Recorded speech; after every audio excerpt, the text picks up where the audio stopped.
right into the draft once again, and we'll see Invincible Armada is going to take the immediately lock in the box once again. Yeah, Sangha had a pretty decent game in that last one. Yeah. We saw that Ringo is definitely his big pick, but does decently on box as well. He held up very well in lane versus Druid, and they are going to go for the Arden once again. We'll see if Invincible Armada mix up their jungle pick. Nope. Invincible Armada says, we can do it with the same composition. We're confident in it. Perhaps they'll play a little bit more aggressive early, and that's going to be another Vox lock, Adagio, and Glaive. I assume we're just going to see the same compositions, and we will. So exact same. Let's get into game 2.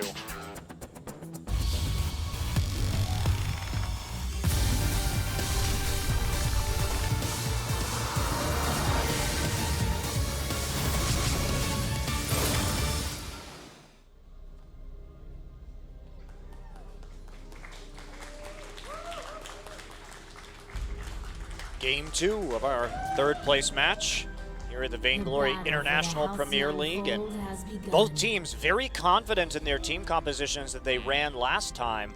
We'll be picking the exact same things again. I did notice a couple of differences, though. Ruin and Wine going for different skins here. So after that last loss, they figure, hey, we got to mix it up somehow. This is how they're going to do it. Those skins were unlucky, Valdez. Yeah. I'm pretty sure that's how it works. If you lose once with them, of course you're going to get another loss, so just got to mix it up. Okay, well, a little bit of a different start here. Songho helping to leash some of and deal damage to some of these jungle camps. Meanwhile, Druid with the faster lane shove, so he's going to be able to have an earlier shop if he wants it, putting on that pressure. It's a little bit faster. We will see him fall back and then threaten that pressure at the neutral shop. Really pushing this hard. Every time Resonance comes out and just auto-attacks the entire wave.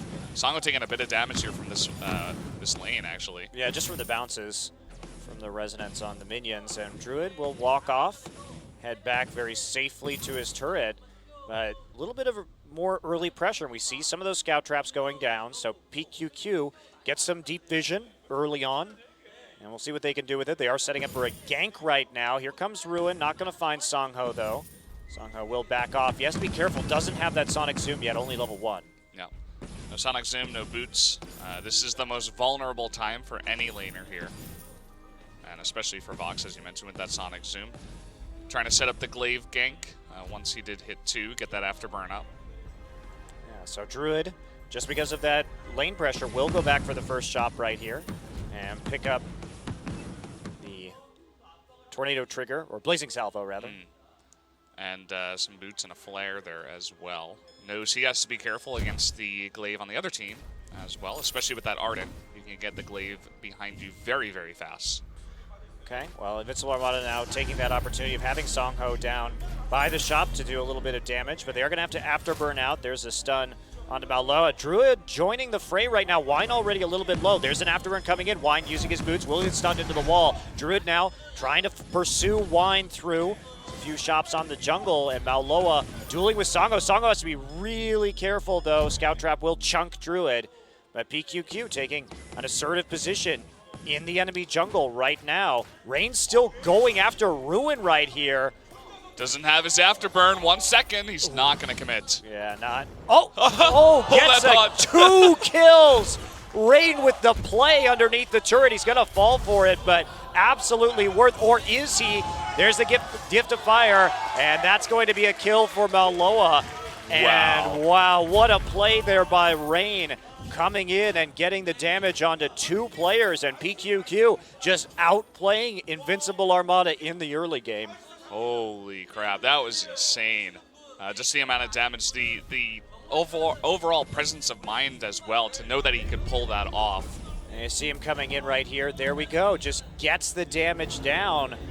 Help of the Twisted Stroke, and the follow-up play right here. Wine able just to get a heal, or not a heal, but Rain able to get a little bit of a heal there from Malloa, and then turning it back. Yeah, Malloa, great positioning as well. I'm sure they were on the comms saying, hey, I'm going to go for this. Come support me. And he was there just in time. So that's a fantastic start there for pQq. And again, this is a team, all of that pressure just came from early on with that fast lane push from Druid. They were able to take over the map. They were able to get more vision and the earlier shop as a result. So pQq just setting up early on and controlling the tempo of this game. And they're going to go for the gold miner at spawn. So not going to yield much of a reward here, only about 60 gold each. But with the way that pQq played around that gold mine in the last game, probably going to be a very similar story. Yeah, getting it at any level here is going to be great. They have some of the best gold mine protection that I've seen, maybe even the best.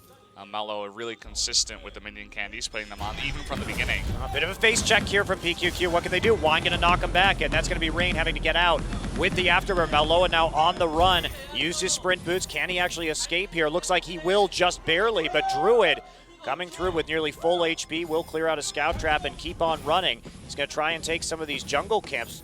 pQq, surprisingly aggressive in this series. This is not a side to them we usually see. Yeah, maybe gaining a bit of confidence from that last game. I actually saw Druid saying a lot of stuff to his two teammates during the break as well. Okay, Songho going to take a huge amount of damage despite being on even items.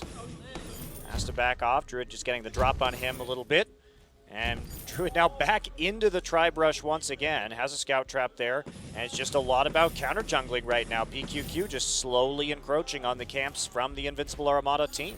Yeah, and it's not even just the two jungling heroes, Malo and Rain. It's really Druid pushing in, getting a lot of those jungle minions from the other side, and just really controlling this game, showing a huge amount of confidence so far in Game 2. And yeah, he's starting to open up with a CS lead. They're going to dive Songho right here. They see him on the outside, and he is going to get away with that Vanguard. Had to pop his boots there too, so pQq coming in and getting a good chunk of damage down. Yeah, pretty nice. It's good to go for that early as well with the Glaive, because you don't have Rune near level 6 and not even Songho right now. So there's not a lot of punishing that Invincible Armada can do if that kind of gank does go wrong. And once again, more counter jungling, setting up scout traps after taking the jungle minion. It's going really well so far for pQq. And they're playing nearly the exact same strategy that we saw in the last game here, which is to say that just go for that gold miner very early on, make sure it has a minion candy the entire time, then push down that turret, and then just collect an enemy tri-brush and prevent them from, Invincible Armada, from ever really being able to contest the gold mine. And it's been working very, very well for them. So we'll see if they can get that turret. That is the missing piece right now, but it's been a very push-heavy game for pQq. Rune going to get knocked back right now into Maloa. Now it is a 2 versus 3. Druid coming in from the outside. Songho gets the Vanguard in the barrier, so he doesn't actually take that much damage. Wine pushes Druid back with the afterburn. Druid looking for some extra damage, but actually the Sonic Zoom, the two attacks that did come out, they went onto a minion instead of the hero because there was no resonance on the hero. So missing a bit of damage here, but that's okay. They're still going to be pretty aggressive on this turret, try to find some damage. Yeah, they're just whittling it down ever so slowly. Scout Trap has been there for a long time for pQq, so they have really good knowledge over the movements of Invincible Armada, and it's helped them safely take the two of the jungle camps from Invincible Armada over and over again. Yeah. It's only a 1,000 gold lead, though. Yeah, they're essentially saying, like, hey, 65% of this map is ours. You guys stay on that side, and we're just going to continue being aggressive and invading your jungle so that we can secure those minions. Yeah, and Invincible Armada fighting themselves in a very similar place to last game, which is that this gold miner, they have to do something about this soon, but pQq hasn't given them any room to safely get vision down. See, Druid's always here, always pushing the wave. And they're going to just back right down, circle around into the enemy jungle, get a nice flare off into the tri-brush, and protect this gold miner. Yeah, so just go by a bit and just wait here, as it is very, very close. But at this point, with the minion candy and it's being this close, I don't think Invincible Armada can really get it unless they jump onto it maybe right now, but pQq's waiting. Now, they tried this last game, and it didn't work out for them. Druid already moving down into that side, and pQq just on the defense, another flare. And Invincible Armada, there's not a great way for them to contest this. Rune's not even 6 yet, and that gauntlet is a huge part of their ability to team fight. Yeah. I think if they want to try to take the gold mine, if it does go to a game 3, or even just later, as it nears completion once again, they need to take a team fight first, maybe take out 1 or 2 members, and then try to go for it instead of just desperately trying to grab it. Well, we do see Invincible Armada adapting a little bit. You can see there's a huge number of scout traps next to that turret. So they're trying to punish any dives. They're trying to punish if Rain wants to walk into melee range to get that turret down as they did in the last game. It will be significantly more difficult. So they have changed up their strategy somewhat. It is a bit of a closer game, but at the same time, Invincible Armada, they didn't try and make a counterplay on the turret. They looked very indecisive. Are we going to go for the gold mine, or are we going to push the wave and take the turret? Because trading for that turret is the same amount of gold, so they could have gone for it. Meanwhile, here we go. pQq going to come in. They will find a nest of scout traps, though, and they're going to try this, but there's a lot of mines there, and they're going to go for the turret anyway. pQq manages to get a gauntlet, goes down. Ruin just hit 6. Why now? Trying to focus down Druid, but they're all getting so low, and there's the burst of judgment. Songho will fall. They trade 1 for 2, but pQq comes out on top in spite of the defense. They knew it was coming, but they couldn't stop it. Yeah. Not much else they really could have done, as you said. A pretty decent defense there after all, but pQq definitely pretty far ahead at this point after the gold mine went down and now the turret. So let's take a look at that fight and see exactly how it went down. Yeah, taking a look right here. And Ruin does hit 6 in the middle of that, really. And there's a nice ult from Songho, hits 2, but it's just not enough. And you can see Druid, he's just left unchecked once again. He gets a ton of auto attacks off, and it's just that AoE bouncing auto that deals most of the damage during that fight. And Wine got very low before that fight even started, so he still tried to jump onto Druid, and he did a bit of damage, a decent amount of damage. Druid went down to half health. Wow. Rain just absolutely huge right now. You can see he's the first one to get the tension bow, so they want to fight this. They know they have an advantage. The burst nearly takes down Songho. A little bit of a lackluster ult there from Druid does get a little bit done. Wine actually fails his afterburn through the wall, but he's still going to get out with the help of the speed boost from Ruin's Vanguard. Just barely. This is still going to open up a bit of time for pQq to go for this turret. Ruin can't stop this alone. He doesn't even have his gauntlet up at this point, so it's just going to go down. Well, pQq, they knew they had a power spike right there. They were the first team with a glaive with the tension bow, and they used it just to chunk Songho out of that fight, and there's no way really that Invincible Armada can contest a turret after that. Yeah, I definitely do have to give the award to best glaive so far to Rain. He's definitely been better at farming up and getting those items earlier and just setting up kills in general as well over Wine. Sure, and it's also been a team effort, though. I think that without the control that they've had over the lane, that Rain wouldn't have so much of an easy time farming because so many of these jungle camps have been denied from Wine. Meanwhile, Rain has had a lot more to choose from when it came to taking out jungle camps. Now we do see Maloa going himself, pushing him back. Oh, that auto attack flew very far. Poor Songho. All the way back on the recall. So pQq not adapting their strategy whatsoever. They know what they want to do. Same exact timing on the minion mine, actually. Yeah. Just a little bit over 12 minutes. And so pQq just playing this out in a very similar manner. They're setting up a pick right now in the brush. Wine. Okay, they don't. They know he's there. They saw him with the minion wave. And they're just going to continue waiting. Okay, they're going to wait. Wine not going to face check this. pQq wants to take this fight. They're going to go for it. Here comes Maloa with the sprint boots. What can he get done? You see the afterburn out immediately, going to stun Rain into that wall. And there's an ult from Songho, but it's not going to do too much. Now Druid right in the front is going to get stunned as a result of that gauntlet, but they forced out some very important ultimates from Invincible Armada. I don't think we'll get a replay of that, but the split from pQq once the wait for it came out was so impressive. They just, Maloa went left, Druid and Rain went right, and I don't think it hit a single one of them. Invincible Armada did a great job of dodging Druid's one as well. So that fight kind of broken up. No one really committing or overcommitting, which is when you're going to get those best Vox ults. Yeah. Important to hold that until people, like you said, commit late in the fight. Opening up with it is a little bit telegraphed, especially since it does take a moment to actually follow through. That's what happened in the last fight of the first game. Songho used it very early on, but Druid just saved it for the perfect moment when all three were set up for that play. Well, another payout goes over to pQq, and they look very practiced with this composition. They've done pretty much the exact same thing in 2 games so far, and they know their timings. They know how to hit Invincible Armada. Now, Invincible Armada not at quite such a gold deficit, but still really hurting here. pQq once again just looking to push a wave, and if they could get that last turret before the 2 crystal turrets, that would be nice. So I think they're going to look for a fight here, maybe another pick. Yeah, certainly could grab it, and here comes Wine, is going to take a bit of damage. And Maloa gets the fire on him, but no follow-up. And here we go. Now we see pQq. They look much more organized in this late game. They're actually going together to take the minion mines, going together to push the wave, not sending Rain off on his own. I think that was definitely the main topic of their discussion during the break.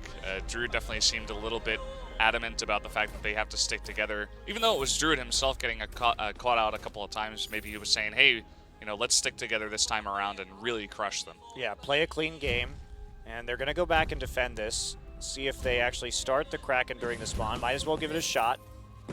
As they shove out, they didn't quite get the minion miner, so they won't have that additional pressure in the lane. Here we go. Give it a shot, and Invincible Armada, they have to really contest this. Yeah, they have to know this is also an option for pQq, and they need to jump on this right now. They still don't have the vision, but now they have an idea. Yeah, pQq looking to turn here. They want to fight. They want to force this. Ruin's going to get found in that brush. They're going to turn onto him immediately. He's isolated from his team, and there we go. Great afterburn, but they do get the stun down onto Druid, and they take him out immediately, so pQq hurting a little bit right here. How well can Songho kite? Nice knockback from Wine, buying Songho some more time to get the damage down, but Rain is going to get on top of him and finish him off in the end. There's another afterburn, and this will be an ace for pQq. Very nicely done, and they should be able to get another turret off the back of this and just slowly, once again, push that advantage. That was a big mistake from Ruin, actually. He didn't notice that he got hit by the resonance, which actually does do a little pinging thing in the bush. So he was spotted, and essentially he allowed the entire team of pQq to set up around him and to get that kill. So the gauntlet was out of place. Sangho did a decent job with his ultimate and trying to save that fight from the dark depths with which it came. But let's take a look at this again. I mean, Ruin did get a really good gauntlet off right here. You can see Druid actually, the reflex block was mistimed, so it went down by the time he actually walked into the gauntlet wall, so a bit of a mistake right there. And Songho does a good job of kiting this out. And I mean, in spite of this fight, Wine really does peel nicely for Songho, but he just can't get enough damage down. Yeah, it's kind of funny. I didn't actually notice how good. Hold that thought. Yeah, we're right in the middle of another fight right now, actually, around the Kraken. Maloa and Rain have pushed Ruin out of this one. Wine low. Druid is going to use his ultimate to pick up a kill, so it is a 1-0 so far. Maloa getting low, though. Songho actually getting some nice kiting done. Gonna punt him right back into Maloa, but they get scared and back off. It was nearly a 1-for-2 right there on the side fight. And Druid just going to kite the Kraken very expertly.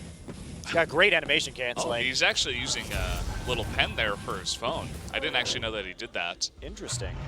Kind of a cool way to play on the phone. If your fingers are pretty big, you can go for that instead.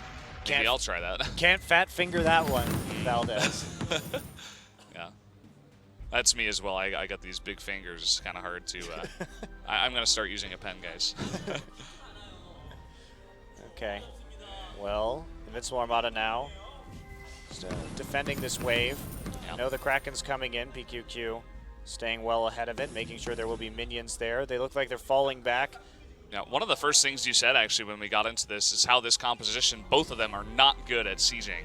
So it's going to be interesting. They're good at fighting, yeah. Maybe they want to take a team fight here, or maybe they just want to hide behind this Kraken and let him do the sieging, or her, rather.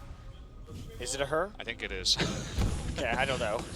I'm not a Kraken biologist. You didn't read the lore on the Kraken, Crystal? No, I didn't. And there's a Verse of Judgment coming in. Songho takes a huge amount of damage immediately. Ruin going to be the next to fall here, and that'll be an ace in the game. So pQq coming through with a much cleaner snowball this time, playing the same strategy out, but doing it much more convincingly, and they will go on to beat Invincible Armada, take $9,000 and the third place prize here at the Vainglory International Premier League. Yeah. It's not too often we do get to that game 3, especially,